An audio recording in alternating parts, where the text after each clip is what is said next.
जय श्रीराम पिला माने आज आम जानिबा फल खाई पानी पीवा उचित नुहे कहीं तुम्हें जेबे भी फल खाऊच ना केबे भी खाई सारू सारू फलटा खाई सारू सारू केबे भी पानी पीब नहीं।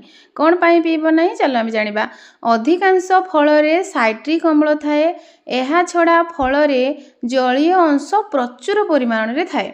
फल खाई पानी पीले पाकस्थली रे अम्लत्व वृद्धि होई हजम हेबारे असुविधा सृष्टि हेबा सह बांति हेबार मध्य भय अछि। तेणु फल खाई पानी पीवा को मना करा जायछि। तेल छुणा खाद्य खाई मध्य संगे संगे पानी पीवा उचित नुहे। एमती रे भी तो आम जदि भात खाइबा बा रुटी खाइबा ताहले भी 45 मिनिट पर आम पानी पीवा उचित। तुम्हें जदि भात खाऊच बा रुटी खाऊच जहाँ भी किछि खाऊच तार अध घंटा आगरू पानी गोटे ग्लास पी नब जदि ताहले तुम्हें खाद्य भी कम खाइब जहाँ द्वारा कोलेस्ट्रोल वृद्धि हेब नहीं। Thank you. जय श्रीराम।